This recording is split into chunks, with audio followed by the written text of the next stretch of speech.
Marie chez les pirates. La bande des pirates. Si vous croyez que c'est le genre d'histoire où 5 enfants, armés seulement d'un seau et d'une pelle, attrapent une dangereuse bande de contrebandiers, vous vous trompez. Et si vous croyez que c'est le genre d'histoire où une pauvre petite fille sans défense est enlevée par une terrible bande de pirates coupeurs de gorge, vous vous trompez encore. Mais beaucoup moins. De toute façon, voici les seuls indices que j'ai l'intention de vous donner. Pour savoir ce qui va se passer, vous feriez mieux de lire. Il était une fois, et il n'y a pas si longtemps que cela, une petite fille qui allait à l'école. C'était une petite fille maligne, qui savait préparer son goûter toute seule et faire les courses pour sa maman sans perdre la monnaie.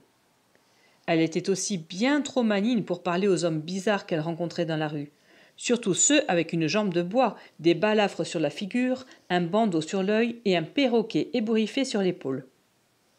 Aussi, quand elle vit 4 personnages étranges conformes à cette description, elle tourna la tête de l'autre côté et continua à marcher. Mais les pirates l'avaient vue, elle.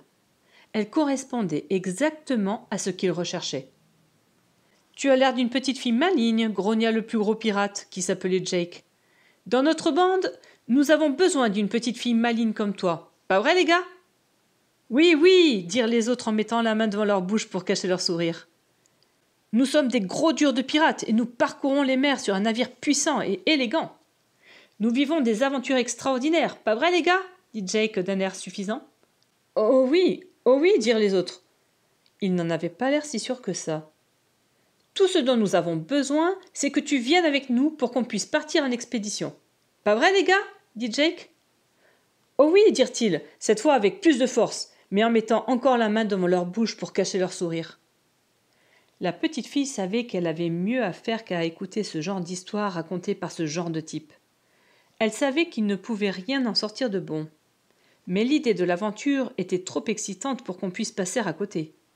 Elle ne s'arrêta pas, mais elle se mit à marcher beaucoup plus lentement. « Alors, qu'est-ce que t'en dis ?»« Sauce sacrée, je te garantis en tout cas que ce sera plus marrant que d'aller à l'école, » dit Jake. À cela, la petite fille n'avait rien à répondre, pas vrai ? Elle s'arrêta et regarda Jake au fond de ses gros yeux noirs. « Vous voulez faire de moi un pirate pour de bon ?»« Sur mon honneur !» jura Jake en essayant d'avoir l'air honnête. « Et vous me donnerez tout le costume du vrai pirate ?»« Bien sûr, mon petit cœur, » dit Jake. Les autres pirates s'avancèrent et lui donnèrent une écharpe, un chapeau, une ceinture et un bandeau. « Et le perroquet ?» demanda-t-elle. Jake resta un moment sans répondre, puis il installa le perroquet sur l'épaule de la petite fille. « Là, grillé, tu fais une sacrée affaire. Et maintenant, en route, on retourne à bord. » La petite fille était contente d'elle. Les pirates aussi avaient l'air satisfaits. Ils pensaient qu'ils l'avaient proprement roulée dans la farine. Et si vous n'en parlez pas à la petite fille, je vais vous expliquer pourquoi. Voyez-vous, ces pirates n'étaient pas trop heureux. Ils naviguaient jadis sur un vieux bateau qui s'appelait la baignoire percée. D'ailleurs, il faisait eau. Les pirates s'en moquaient tant qu'ils réussissaient à flotter. Et puis un jour, les pirates rencontrèrent enfin la chance. Ils attaquèrent un beau galion. L'équipage s'enfuit et qui plus est ne revint jamais. Jake et ses hommes se retrouvèrent les heureux propriétaires du dragon volant. C'est alors que leurs ennuis commencèrent. Sur un tel bateau, il y avait beaucoup à faire. Il était beau et bien tenu, et ça aurait été vraiment dommage de ne pas le garder propre. Alors Jéthro commença à gratter et à rincer à grande eau le pont. Il frotta les cuivres jusqu'à ce qu'ils fassent miroir. Les autres pirates aimaient voir leur bateau briller. Ça les rendait fiers. Il y avait une cuisine avec des poêles, des casseroles et tout le matériel. Joshua aimait cuisiner. Il faisait des plats formidables, comme le risotto aux fruits de mer ou la pieuvre au vin rouge et à la sauce chili, les crêpes de crevettes et le dragon volant, un merveilleux dessert glacé avec des pêches, du raisin et de la sauce au chocolat. Il y avait aussi une cabine pleine de tissus, de fils et d'aiguilles. Jem savait très bien coudre. Il pouvait réparer les voiles et faire des coutures solides. Il fabriqua des rideaux, des coussins, et très vite, les pirates eurent une nouvelle garde-robe. Ça leur plaisait d'être élégants. Et puis, il y avait aussi une confortable cabine de capitaine, pleine de plans et de cartes. Jack adorait s'asseoir dans la chaise du capitaine, les pieds sur la table, calculant des itinéraires et rêvant de découvrir un trésor enfoui.